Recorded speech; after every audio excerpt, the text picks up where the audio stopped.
Hello everyone, welcome to walk with Mahi. இன்றைக்கி நம்ம பார்க்க போகிற ரெசிபி என்னென்னா பேல்பூரி. எப்படி வீட்டில் செய்யலான்னு பார்க்கலாங்களா? ஃபஸ்ட்டு வந்துட்டு நம்ம பச்சை பட்டாணியை ஒரு 4-5 மணி நேரம் தண்ணியில் ஊற வச்சு எடுத்துக்கலாம். அதைய வேக வைக்கிறதுக்கு கூட 3 உருளைக்கிழங்கும் போட்டு ஒரு 6-7 விசில் சிம்மில் வச்சு வேக வச்சு எடுத்துக்கலாம். அப்புறம் வேக வச்ச தண்ணியை வந்துட்டு கொஞ்சம் நம்ம வடிச்சிட்டு மீதம் இருக்கிற இந்த உருளைக்கிழங்கு தோலை உரிச்சிட்டு அதையே நம்ம மசிச்சுக்கலாம்.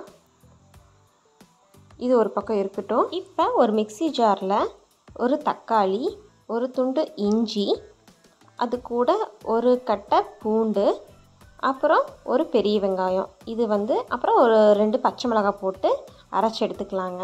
இந்த மாதிரி ஒரு பேஸ்ட் மாதிரி பண்ணிக்கணும். இப்போ ஒரு கடாய் வச்சு அதில் தேவையான அளவு எண்ணெய் ஆட் பண்ணிக்கோங்க.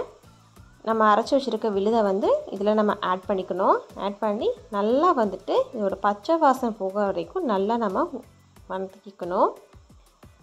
இது வதக்கிட்டோம்னா அந்த எண்ணெய் பிரிஞ்சு வர டைமில் இப்போ நம்ம மசாலாலாம் சேர்த்திக்கலாம். கரம் மசாலா 1 ஸ்பூன் ஆட் பண்ணிக்கோங்க. அப்புறம் வீட்டில் அரைச்ச மிளகாய் தூள், சாம்பார் தூள் இருக்குங்களா, அது 1 ஸ்பூன் சேர்த்திக்கோங்க. கொஞ்சம் மஞ்சத்தூள், இது ஃபுல்லாக போட்டு நல்லா கலக்கிக்கலாம். இப்போது இதோட பச்சை வாசனைகள்லாம் போனதுக்கப்புறம் கொஞ்சம் தேவையான உப்பும் சேர்த்திக்கிட்டு நம்ம பச்சை பட்டாணியும் உருளைக்கிழங்கும் வேக வச்சு வடித்து வச்சுருக்க தண்ணி இருக்குங்களா, ஃபஸ்ட்டு அந்த தண்ணியை முதல்ல ஊற்றிக்கலாம். ஊற்றி அதை ஒரு கொதி வரட்டும். கொதி வந்ததுக்கப்புறம் நம்ம வேக வச்சு மசிச்சு வச்சுருக்கிற உருளைக்கிழங்கு பச்சை பட்டாணியை உள்ளே சேர்த்திக்கலாம். சேர்த்தி இன்னும் கொஞ்சம் தண்ணி விட்டு நம்ம நல்லா கலக்கிக்கணும். தேவையான அளவு உப்பு சேர்த்தி ஒரு 5-10 நிமிஷம் நம்ம நல்லா கொதிக்க வச்சுக்கலாங்க. இன்னொரு அடுப்பு எடுத்து வச்சு அதில் நம்ம எண்ணெய் விட்டு உங்களுக்கு தேவையான அளவு பானிபூரி செய்கிற சிப்ஸ் இருக்குது. அது கடையில் எல்லா ஷாப்லேயுமே கிடைக்கும். அதை வாங்கி நாங்கள் பொரிச்சிட்டோம். இப்போ பூரி ரெடி ஆகிடுச்சு.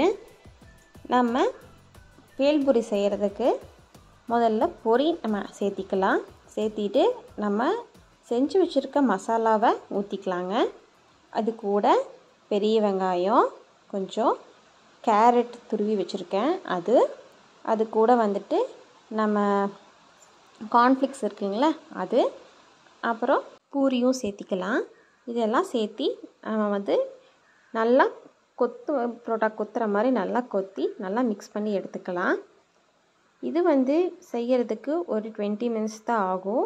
நம்ம குழந்தைகளுக்கு ஹைஜீனாக கொடுக்கணும் அப்படின்னா நம்ம வீட்லேயே ப்ரிப்பேர் பண்ணி கொடுக்கலாம். நீங்களும் இது உங்கள் வீட்டில் ட்ரை பண்ணி பாருங்கள். நாங்கள் செஞ்சுருந்தோம். மக்கிக்குட்டியும் நல்லா விரும்பி சாப்பிட்டா, அவளுக்கும் ரொம்ப பிடிச்சிருந்துச்சு. நீங்களும் உங்கள் வீட்டில் ட்ரை பண்ணி பார்த்துட்டு எப்படி இருக்குதுன்னு கமெண்ட் பண்ணுங்கள்.